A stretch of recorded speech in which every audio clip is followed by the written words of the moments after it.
جان صاحب، یہ مارکہ حق نے اللہ کا شکر الحمدللہ پاکستان کو جو اپرچونٹی پرووائڈ کی تو اس خطے کا کیا پوری دنیا کا پیراڈائم شفٹ ہو گیا اور پاکستان اس وقت ایک دنیا میں ثالثی کا بھی کردار ادا کر رہا ہے اور سپر پاور کے اور ایران کے درمیان پوری دنیا کے لیے محور نکاح بھی ہے۔ آج ہم نے دیکھا کہ امریکہ نے جو ایران کا جہاز پکڑا تھا تو اس کو پاکستان کے حوالے کیا گیا وتھ کرو، اور کرو کے ساتھ پاکستان ان کو ایران کے حوالے کر رہا ہے۔ تو یہ تو پاکستان کی ثالثی جو ہے یہ تو دنیا کے لیے ایک بڑا وہ کام ہے جو کہ بڑی بڑی طاقتیں نہیں کر سکیں۔ تو آج بھارت کے لیے اور شرم کا مقام ہے کہ جس کو وہ شکست دینے کی کوشش کر رہا تھا ملک کو، نہ صرف اس نے اس کو شکست دے دی بلکہ آج سفارتی لحاظ میں وہ اس سے کہیں اوپر چلا گیا۔ دیکھیے، بھارت کی کوشش تو رہی ہے کہ پاکستان کو سفارتی لحاظ سے آئسولیٹ کرنے کی، لیکن ہمارے جو فیصلہ ساز ہیں، جو کام کرنے والے لوگ ہیں، وہ آرام سے چپ چاپ کسی غصے کے بغیر آرام سے کام کرتے رہے ہیں، اور جیسے ہی موقع ملا ہے الحمدللہ مارکہ بقا کے اس مارکہ حق کا، تو اس موقع کو ہم نے کنورٹ کر لیا اپنی سافٹ پاور میں۔ ہارڈ پاور تو دنیا دیکھ لی، لیکن یہ سافٹ پاور پاکستان کے بھی سامنے آئی ہے نا، یہ وہ ایک ایسا موقع ہے جو پاکستان بڑے صحیح طریقے سے استعمال کر رہا ہے، اپنے فائدے کے لیے بھی اور دنیا کا فائدے کے لیے بھی۔ جب دنیا کا فائدہ ہوگا تو پاکستان کا فائدہ بھی ہوگا۔ اب جنگ اگر رکی ہوئی ہے، دو متحارب جو اس قدر ایک دوسرے کے اوپر چڑھائی کر رہے تھے، وہ ایک دوسرے سے تھوڑا پیچھے ہٹ کر کھڑے ہیں، بات چیت کر رہے ہیں، جب انڈائریکٹلی کر رہے ہیں۔ پہلا تو بات چیت کا دور ہو گیا، وہ بھی 47 سال بعد پاکستان کی کوششوں سے۔ اب بھی جو بات چیت چل رہی ہے بیک ڈور میں، وہ بھی پاکستان کے ذریعے ہو رہی ہے۔ تو یہ تو اللہ تعالیٰ کا شکر ہمیں ادا کرنا چاہیے کہ پاکستان کی جو وقت ہے، یہ جو پاکستان کا وقار ہے، اور جو پاکستان کی اس دنیا میں صحیح ایک جو حق ہے حیثیت کا، وہ پاکستان کا دنیا نے تسلیم کیا ہے۔ اب ہمیں اسی کو کنورٹ کرنا ہے سپر پاور کو پاکستان کے فائدے کے لیے۔ کیسے کر سکتے ہیں ہم اس کو، تاکہ جو ہماری ایک جو بہت بڑی کمزوری ہے نا ہماری اکانومی، ہم اس کو کیسے امپروو کریں، کیسے اس کو ہم اس جگہ پہ لے آئیں کہ ہمیں یہ جو ہر جگہ پہ ہماری شرمندگی ہم اٹھانی پڑتی ہے، کہ آپ کی آواز کمزور پڑ جاتی ہے۔ آپ جتنے باقی مضبوط ہوں، جب آپ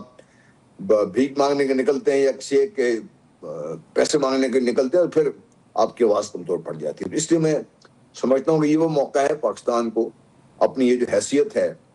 اس کو کنورٹ کرنا ہے سافٹ پاور کو۔ ہم نے اپنے اکنامک ڈیولپمنٹ کے لیے، پاکستان کی ایز اے ہول اور اپنے عوام کی بہتری کے لیے۔ جل صاحب، آپریشن فریڈم کا اناؤنس کیا امریکہ نے کہ 15,000 جو اس کے سولجرز ہیں وہ اس میں حصہ لے رہے ہیں، اور ہرمز کو کلیئر کرنے کے لیے وہاں سے جہازوں کو، جو پھنسے جہاز ہیں ان کو نکالنے کی بات کی۔ اس کے بعد ایران کی طرف سے یہ بھی دعویٰ ہوا کہ انہوں نے یو ایس نیول شپ کے اوپر میزائل فائر کیے اور ان کو پیچھے ہٹنے پہ مجبور کیا، وہ ہرمز میں داخل ہو رہے تھے۔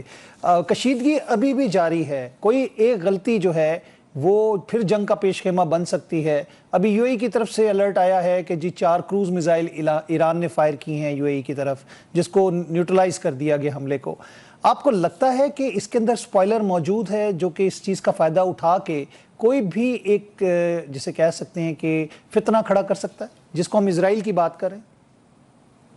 دیکھیے، ہم اسرائیل کی ہم بات کریں، امریکہ کی بات کرتے ہوئے ہچکچاتے ہیں۔ ہم ٹرمپ صاحب کی باتوں پہ جاتے ہیں، ہم یہ نہیں دیکھ رہے امریکہ کر کیا رہا ہے۔ یوکرین کے ذریعے امریکہ نے رشین آئل ٹینکرز پہ حملہ کروایا، نمبر 1۔ نمبر 2، فلپینز کی نیوی ایکٹیو کر دی گئی ہے تاکہ چینی جہازوں کو رکا جا سکے وہاں سے۔ اور ایک اور جو یہ کہہ رہے ہیں آپریشن فریڈم کا، یہ کل رات سے بہت ایکٹیو خبریں آ رہی ہیں، صحیح ہیں غلط ہیں وہ تو خیر آہستہ آہستہ ثابت ہو جاتی ہیں، کہ جو ان کا ایئر فورس کے جو ریفولنگ جو فلیٹ ہے وہ بہت ایکٹیو ہے۔ وہ کیوں ایکٹیو ہے، اس خطے میں کیوں آ رہا ہے، کیوں ایکٹیو ہے؟ تو امریکہ اتنا آسانی سے امریکہ قابو میں آنے والا نہیں ہے۔ امریکہ ایک طرف سے آپ کو اگر چپ کرائے گا، دوسری طرف سے کچھ نہ کچھ شروع کرا دیں گے اس میں۔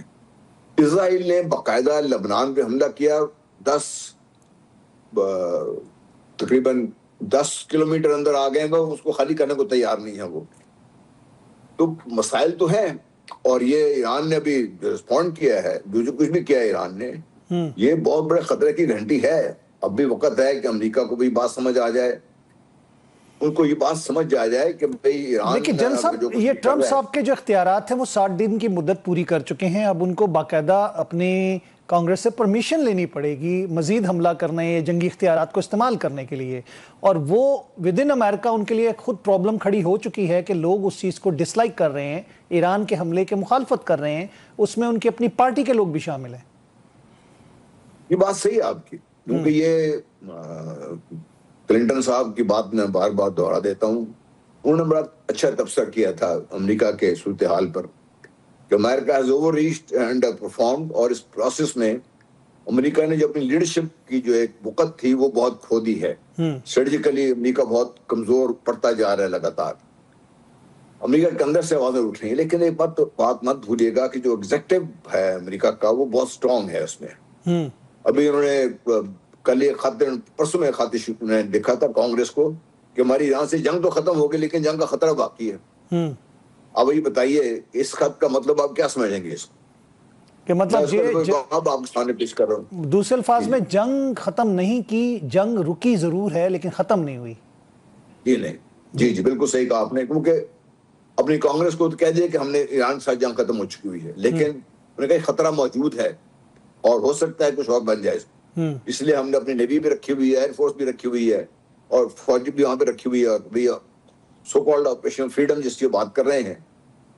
وہ کس کو فریڈم دینا چاہتے ہیں؟ اب وہ ہٹ جائے، امریکن نیوی اگر سے ہٹ جائے تو ایران اب نیا ہرمز کھول دے گا، اس کو کیا مسئلہ ہے؟ ہرمز تو کھلی ہوئی تھی پہلے، یہ تو امریکہ اگر یہ نہ کرتا، اسرائیل نہ کرتا تو یہ ایران کو بھی شاید احساس نہیں تھا کہ یہ کتنی اہم ان کے پاس ایک ہتھیار ہے اب نیا ہرمز جو ہے۔